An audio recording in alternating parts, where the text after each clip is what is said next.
وأشهد أن محمدا عبده ورسوله لا نبي ولا رسول بعده أما بعد أوصيكم وإياي بتقوى الله عز وجل يا أيها الذين آمنوا اتقوا الله حق تقاته ولا تموتن إلا وأنتم مسلمون Ikhwani rahimani wa rahimakumullah.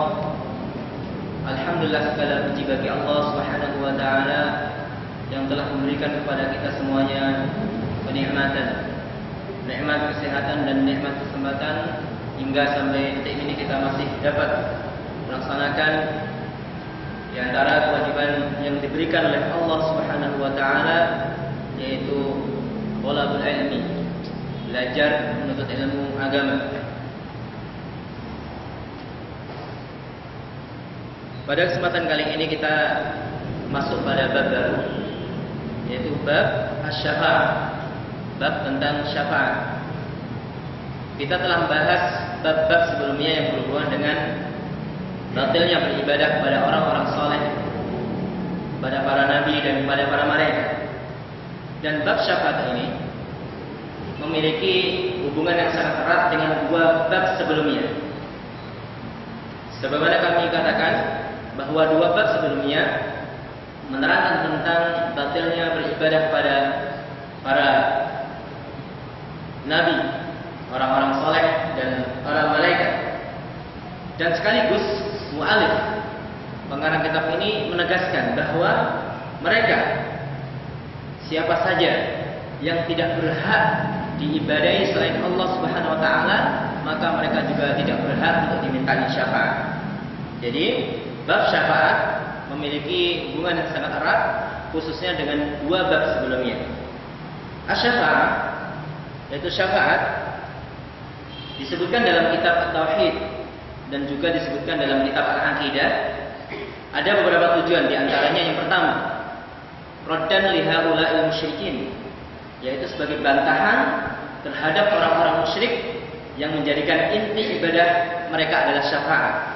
Mereka menjadikan para berhala dan orang-orang saleh di antara mereka sebagai pemberi syafaat ataupun pemberi asy-syafa'ah adalah perantara.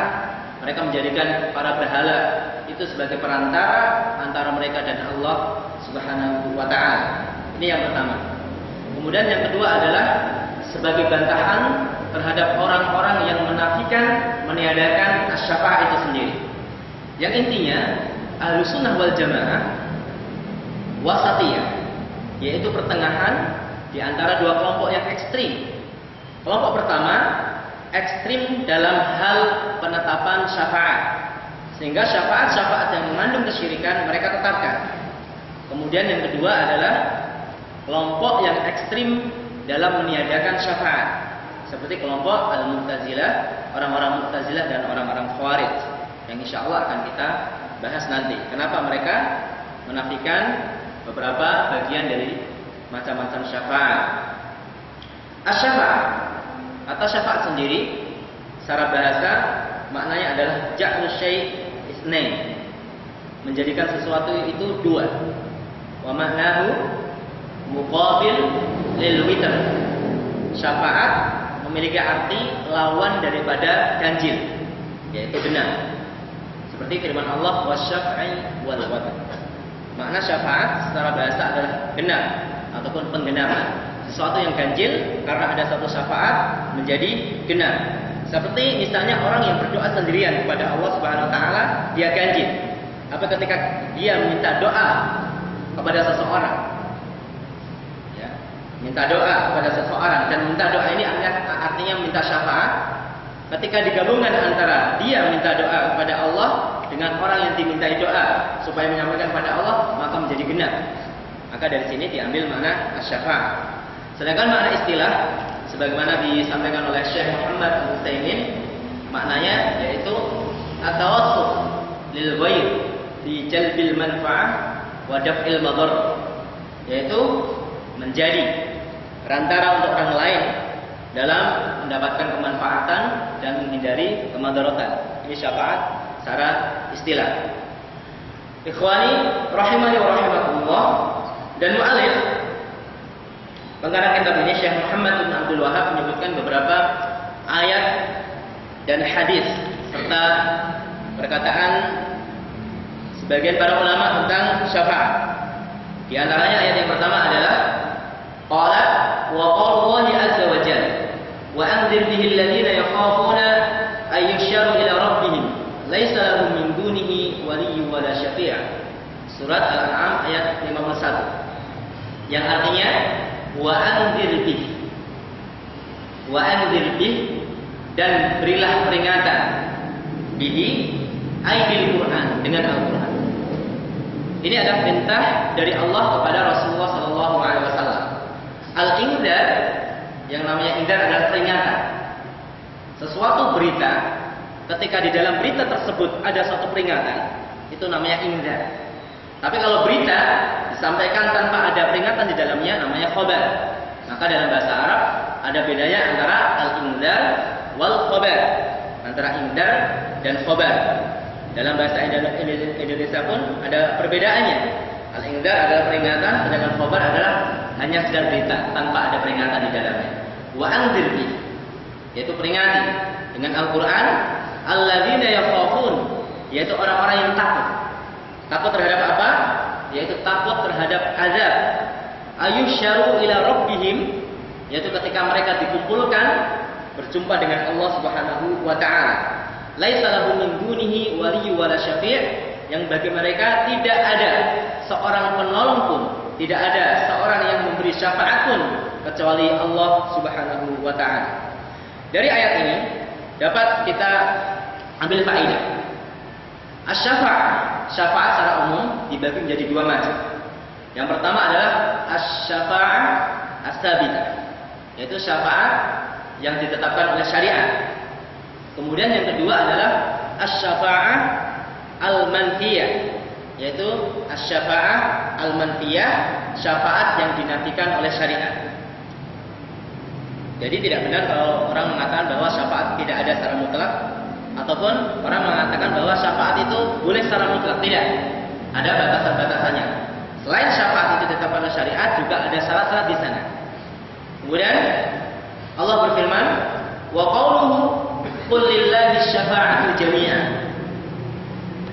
Surat Az-Zumar ayat 44. Katakanlah wahai Muhammad bahwa syafaat hanya milik Allah Subhanahu wa taala. Maka ketika syafaat itu hanya milik Allah, maka cara meminta yang paling baik ataupun cara minta yang benar adalah kepada Allah langsung. Karena tidak ada seorang pun dari makhluk yang diciptakan oleh Allah Subhanahu wa taala memiliki syafaat sampai Rasulullah sallallahu alaihi wasallam. Syafaat yang diberikan oleh Rasulullah sallallahu alaihi wasallam adalah syafaat yang datang dari Allah setelah melalui izinnya. Para malaikat dan orang-orang yang diberikan syafaat dari kalangan orang-orang soleh tidak dapat berikan syafaat secara langsung, harus melalui izin dari Allah Subhanahu wa taala. Maka dari itu para ulama meletakkan beberapa syarat. Mereka setelah menelusuri ayat dan hadis, mereka mengatakan bahwa syarat daripada syafaat yang pertama adalah al-idnu minallah, yaitu mendapatkan izin dari Allah Subhanahu wa taala. Kemudian yang kedua adalah ar-ridha, yaitu kerelaan Allah Subhanahu wa taala bagi orang yang akan memberikan syafaat. Misalnya Rasulullah sallallahu alaihi wasallam, dan ridha Allah terhadap orang yang akan diberikan syafaat. Jadi ridha Allah itu mencakup ridha terhadap asy-syafi' yang akan memberikan syafaat seperti Rasulullah, malaikat, orang-orang mukmin, dan juga ridha Allah terhadap orang-orang yang akan diberikan syafaat. Jadi al-idnu yang pertama izin dari Allah, kemudian yang kedua adalah ar-ridha, dan ridha ini mencakup asy-syafi' wal masyfu', yaitu orang yang akan memberikan syafaat dan orang yang akan diberikan asy-syafa'ah. Asy-syafa'ah secara tafsir juga dibagi menjadi dua. Jadi secara rinci syafaat juga dibagi menjadi dua. Yang pertama adalah asy-syafa'ah al-khassah li Nabi sallallahu alaihi wasallam. Syafaat yang khusus untuk Nabi Muhammad sallallahu alaihi wasallam. Di antaranya adalah syafaat yang sering disebut dengan istilah al-maqam al-mahmud, yaitu maqam yang terpuji. Yaitu Rasulullah sallallahu alaihi wasallam mendapat pujian yang sangat banyak dari makhluk, yaitu syafaat yang terjadi di mahsyar, yaitu ketika manusia dikumpulkan, yang semua makhluk menunggu hisab dari Allah Subhanahu wa taala. Allah tidak berikan hisab. Para makhluk menunggu. Mereka menunggu dalam kondisi yang sangat berat, letih, lelah, sehingga mereka berbondong-bondong menuju Nabi Adam. Minta pada Nabi Adam dengan merayu kepada Nabi Adam, menyebutkan kebaikan-kebaikan dan keutamaan-keutamaan yang dimiliki oleh Nabi Adam alaihissalam. Bahwa Nabi Adam diciptakan oleh Allah langsung dengan tangannya. Kemudian juga malaikat pernah bersujud kepada Nabi Adam. Tapi Nabi Adam tidak menolak, malu kepada Allah Subhanahu wa taala. Karena Nabi Adam merasa pernah melakukan dosa, yaitu memakan buah yang dilarang di jannah Allah Subhanahu wa taala. Padahal Allah sudah memberikan taubat, tapi karena luar biasa rasa malunya kepada Allah, Nabi Adam tidak berani meminta. Kemudian setelah Nabi Adam menolak, mereka menuju kepada Nabi Nuh, dan yang terjadi seperti itu pula. Kemudian kepada Nabi Ibrahim, kemudian kepada Nabi Musa, kemudian kepada Nabi Isa, dan terakhir pada Rasulullah sallallahu alaihi wasallam. Rasulullah menyanggupi, minta pada Allah sujud, dan Nabi Muhammad sebelum memberikan syafaat pun minta izin dulu pada Allah Subhanahu wa taala. Baru Allah Subhanahu wa taala mengatakan irfa, angkat kepala, wasal tu'ta, kamu minta akan diberi. Seperti itu. Jadi melalui izin Allah Subhanahu wa taala. Tidak langsung, iya akan saya beri syafaat, tidak, tapi melalui izin dari Allah Subhanahu wa taala. Yang pertama, kemudian yang kedua adalah syafaat Rasulullah sallallahu alaihi wasallam untuk penduduk surga supaya mereka masuk surga. Karena dalam ayat surat Az-Zumar disebutkan ketika dibukakan pintu surga, pintu jannah, ketika orang-orang datang ingin masuk surga setelah melalui sirat, yaitu jalan yang dibentangkan di atas neraka jahanam, mereka ingin masuk surga tapi ternyata mendapatkan surga itu mughallaq, yaitu tertutup, dan surga tidak akan dibuka kecuali oleh Rasulullah SAW. Dan ini adalah merupakan syafaat yang sifatnya khusus untuk Nabi Muhammad SAW. Kemudian yang ketiga, termasuk syafaat yang khusus untuk Nabi Muhammad SAW adalah syafaat untuk pamannya Abu Thalib.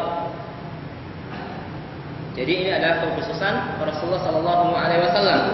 Abu Thalib yang kafir tetap masuk neraka, tapi masuk neraka yang paling ringan. Jadi kalau antum pengen masuk neraka yang paling ringan, tapi jangan.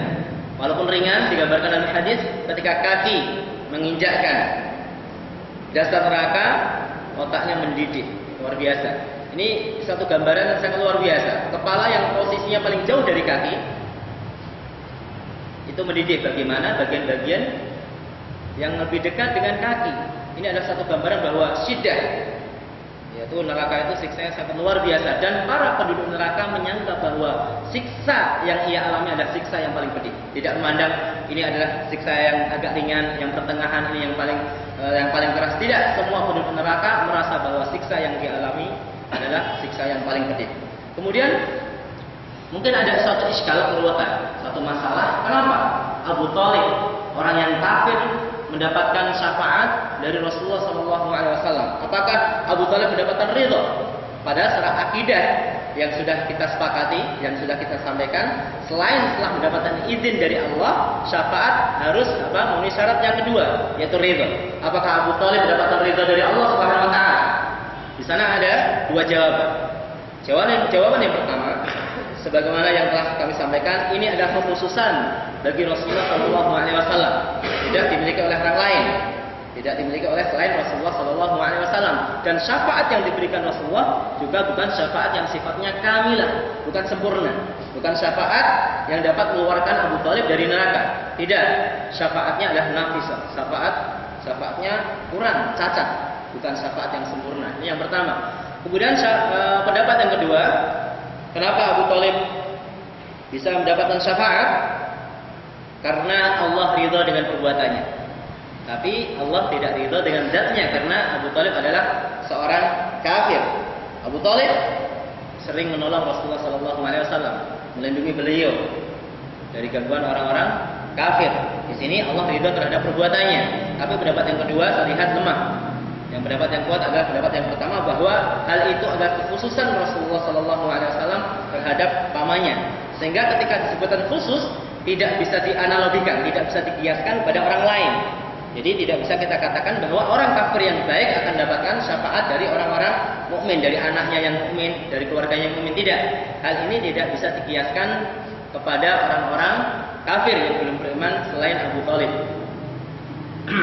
Ikhwani rahimani wa rahimakumullah. Kemudian yang kedua adalah asy-syafa'ah al-'am. Syafaat yang sifatnya umum. Artinya umum, masuk di dalamnya adalah para malaikat, orang-orang mukmin. Orang-orang mukmin, orang-orang soleh, orang-orang yang syahid di jalan Allah Subhanahu wa taala, mereka juga memiliki kesempatan untuk memberikan syafaat pada saudara-saudaranya, pada kerabat-kerabatnya.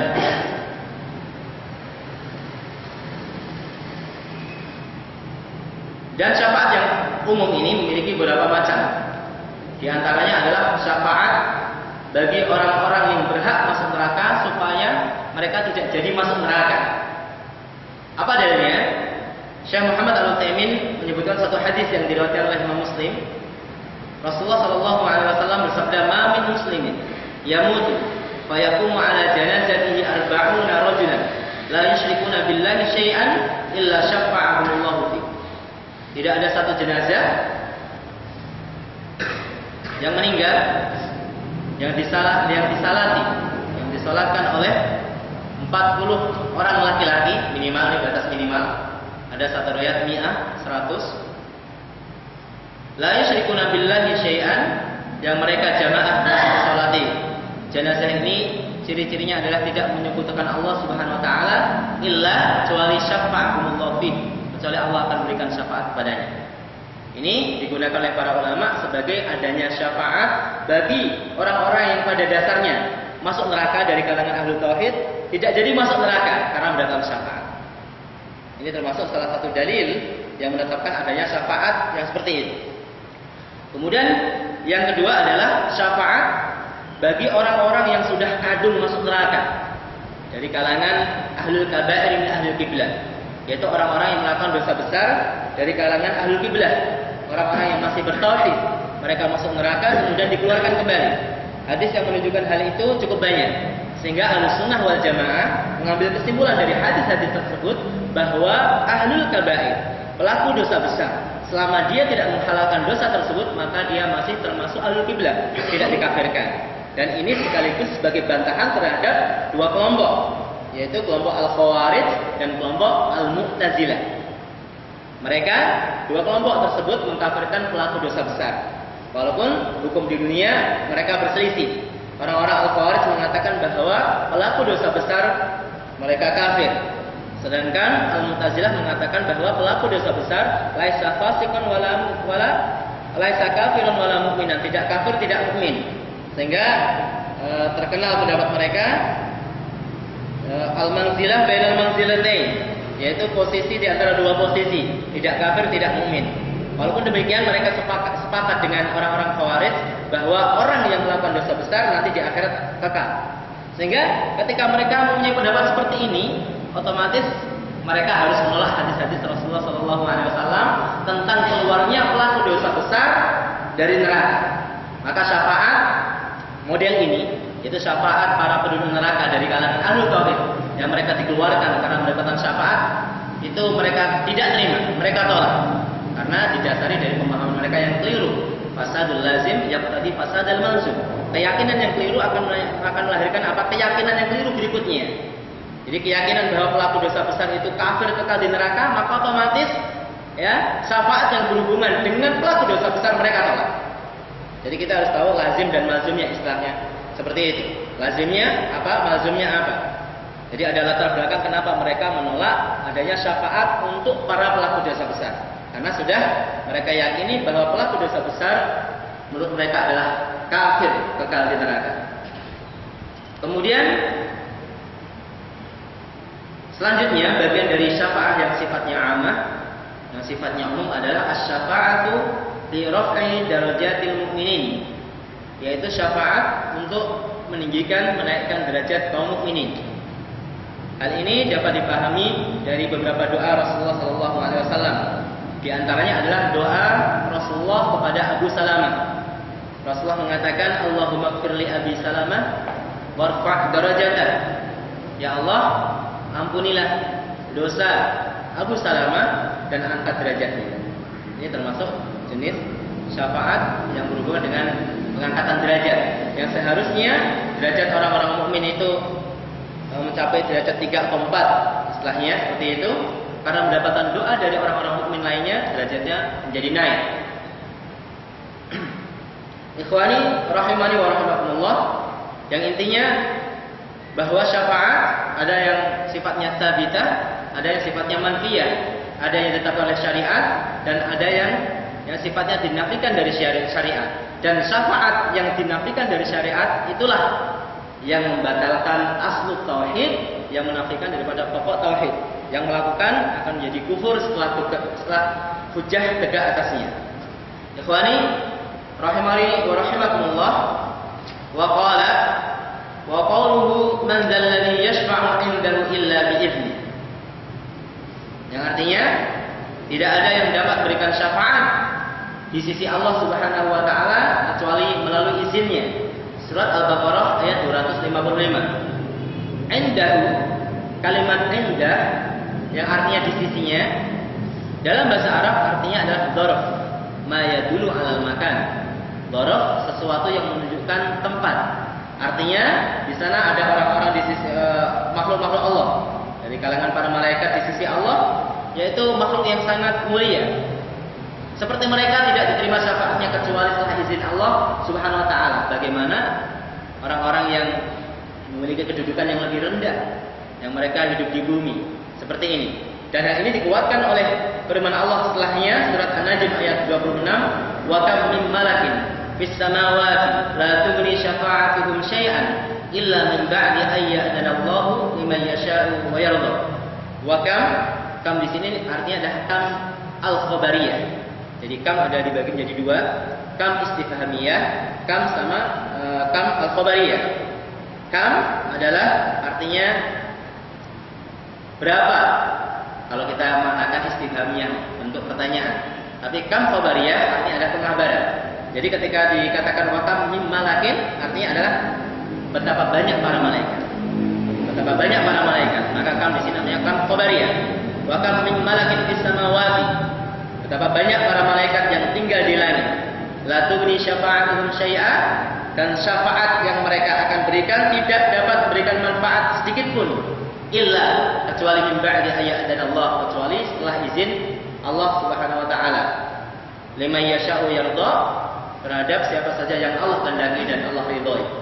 Jadi malaikat yang tinggal di langit, walaupun kita juga tidak menafikan adanya malaikat yang tinggal di bumi. Adanya malaikat yang tinggal di langit, yang mereka memiliki kemuliaan, syafaat mereka tidak dapat memberikan apapun kemanfaatan setelah mendapatkan izin Allah Subhanahu wa taala. Artinya dari ayat-ayat yang sudah kita baca itu memiliki arti apa? Bahwa ketika syafaat hanya milik Allah, sedangkan orang-orang yang dapat memberikan syafaat itu tidak dapat memberikan kecuali dengan izin Allah, maka seyogyanya kita selaku seorang muwahhid, seorang ahli tauhid meminta syafaat hanya kepada Allah Subhanahu wa taala. Ayat surat An-Najm, yaitu ayat yang 26, memberikan kaidah syarat-syarat syafaat yang sudah kita sebutkan, yaitu al-idnu, izin dari Allah, kemudian ar-ridha, yaitu ridha Allah terhadap orang-orang yang memberikan syafaat dan orang yang diberikan syafaat. Wa qala wa qawluhu qul ud'u alladziina za'amtum min dunillahi la yamlikuna mithqala dzarratin fis samawati wala fil ardi wa ma lahum fihima min syirkin wa ma lahu minhum min dhahir. Surat Saba ayat 22 sampai 23. Qul, katakanlah, ud'u alladziina za'amtum min dunillah. Jadilah serulah. Mananya ada yang mengatakan bahwa ahdiruni, hadirkan orang-orang yang kalian sebut tadi. Ada juga yang berikan makna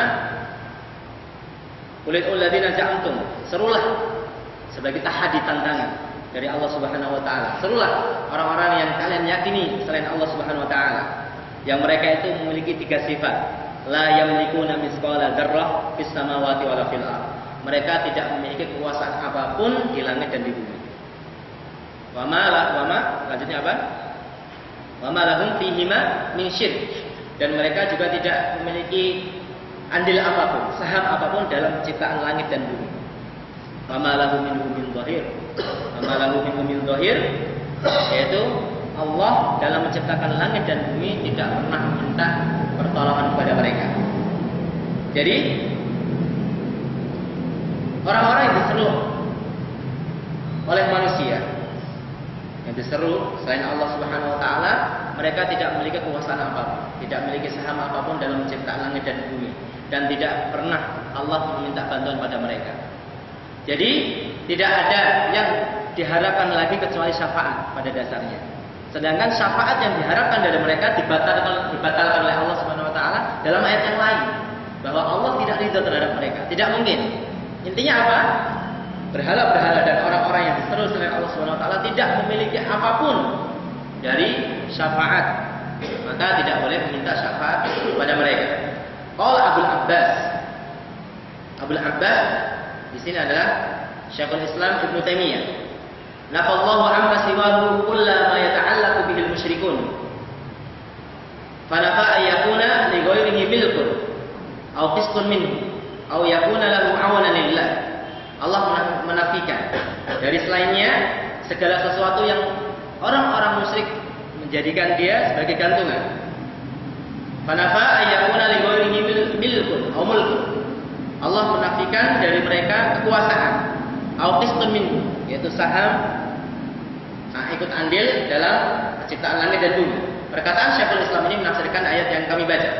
Aw yakuna aunan lillah, ataupun penolong bagi Allah. Semua dinafikan. Walam yabqa illa syafa'ah, dan tidak tertinggal kecuali hanya syafaat. Fa bayyana annaha la tanfa'u illa liman adina lahu Rabb. Dan Allah menerangkan bahwa syafaat tidak dapat berikan manfaat kecuali setelah mendapatkan izin dari Allah Subhanahu wa taala. Kama qala, sebagaimana firman Allah, wala yashfa'una illa liman irtadha, dan mereka tidak akan dapat memberikan syafaat kecuali yang Allah ridhakan. Artinya orang yang mendapat ridha baru mendapatkan syafaat dari mereka. Kalau Allah tidak ridha, tidak mungkin mendapatkan syafaat dari mereka. Fa hadhihi syafa'ah allati yadhunnuha al-musyrikuna hiya muntafiyatun yaumal qiyamah. Dan syafaat seperti ini yang orang-orang musyrik sangka bahwa syafaat ini ada tetap, tapi syafaat inilah yang dinafikan oleh Allah Subhanahu wa taala. Kama nafahal Quran wa akhbara Nabi sallallahu alaihi wasallam. Sebagaimana hal tersebut dinafikan oleh Al-Qur'an dan telah dikabarkan hal tersebut oleh Rasulullah sallallahu alaihi wasallam. Jadi hadis yang akan saya baca ini berhubungan dengan syafaat pada al-maqam al-mahmud, yaitu pada masa padang mahsyar. Disebutkan dalam hadis annahu ya'ti fa yasjudu li rabbih wa yahmud. Rasulullah sallallahu alaihi wasallam setelah diminta oleh manusia untuk supaya Allah mempercepat qada hisab pada manusia, Rasulullah datang pada Allah wa yasjudu li rabbih wa yahmud. Rasulullah sujud kemudian memuji Allah Subhanahu wa taala.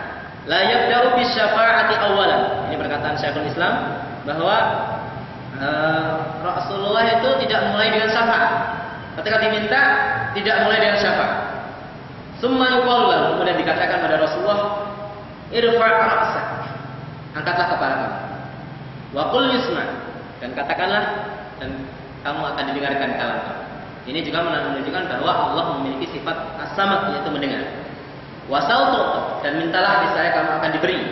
Wasfa'tu syafa', dan berilah syafaat, niscaya kamu akan diberikan syafaat. Artinya kamu diberikan syafaat dari saya, Allah Subhanahu wa taala. Wa qala Abu Hurairah radhiyallahu anhu. Wa qala Abu Hurairah sallallahu alaihi wasallam, man as'adun nasi bi syafa'ati. Pernah Abu Hurairah berkata pada Rasulullah sallallahu alaihi wasallam, "Ya Rasulullah, siapakah orang yang paling bahagia dengan syafaatmu?" Qala, Rasulullah menjawab, "Man qala la ilaha illallah khalisan min qalbi." Yaitu orang-orang yang mengucapkan la ilaha illallah khalisan, ikhlas, lahir dari batinnya, dari hatinya. Jadi hadis ini menafikan syafaat bagi orang-orang munafikin, orang-orang yang menyembunyikan kekufuran dan menampakkan keimanan. Fatilka asy-syafa'ah. Fatilka syafa'atul ahli ikhlas bi idznillah. Itulah syafaat untuk para ahli ikhlas, yaitu ahli tauhid dengan izin Allah Subhanahu wa taala. Wala takunu liman asyraka billah, dan syafaat sekali-kali tidak diperuntukkan untuk orang-orang yang menyekutukan Allah Subhanahu wa taala. Wa haqiqatuhu anna Allah Subhanahu walladzi yatafaddalu ala ahli ikhlas. Hakikatnya syafaat adalah Allah memberikan, pada dasarnya memberikan apa? Keutamaan bagi ahli ikhlas, bagi para ahli tauhid. Fayaghfiru lahum biwasitati du'ain man udhina lahu ayyashfa, yaitu pemberian ampun dengan jalan apa? Perantara dari doa orang-orang yang mendapatkan izin untuk berikan syafaat. Liyukrimahu, untuk memuliakannya. Wa yanalal maqamal mahmud, dan mendapatkan apa? Maqam mahmud. Artinya syafaat selain sebagai rahmat bagi orang-orang yang mendapat syafaat, juga merupakan ikram, kemuliaan dari Allah kepada orang yang memberikan syafaat, seperti Rasulullah SAW. Jadi ini menunjukkan bahwa orang yang memberikan syafaat bukan orang sembarangan. Mereka memiliki derajat yang sangat luar biasa. Seperti orang-orang yang meninggal pada jalan Allah, syahid di jalan Allah, mereka memiliki keutamaan sendiri. Jadi orang yang memberikan syafaat dengan izin Allah memiliki keutamaan sendiri. Intinya syafaat adalah merupakan rahmat bagi orang-orang mendapatkan syafaat, dan merupakan kehormatan dari Allah bagi orang-orang yang diizinkan oleh Allah memberikan syafaat kepada orang lain. Fasyafa'atul lati nafahal Quran maka nafiha syirk. Syafaat yang dinafikan oleh Al-Quran adalah syafaat yang di dalamnya ada kesyirikan. Walihada asbata syafa'ata bi'ithnihi fi mawadhi. Wa qad bayyana Nabi sallallahu alaihi wasallam annaha la takunu illa li ahli ikhlasi wa tauhid.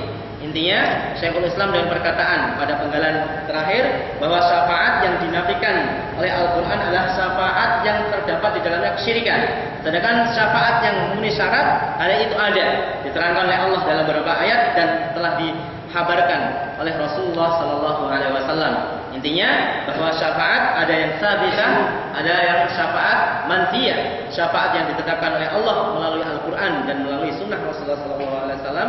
Dan kemudian yang kedua adalah syafaat manfiyah, syafaat yang ditiadakan. Dan maksud manfi di sini adalah syafaat syirkiyah, syafaat yang mengandung kesyirikan, dan hal tersebut dapat membatalkan aslu tauhid, membatalkan pokok tauhid.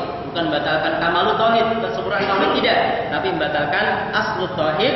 Orang yang meminta syafaat pada selain Allah maka kufur setelah hujjah ditegakkan atas dia. Aku qouli hada wastaghfiru li wa lakum wa lisa'iril mu'minin billahi taufiq wal hidayah. Assalamualaikum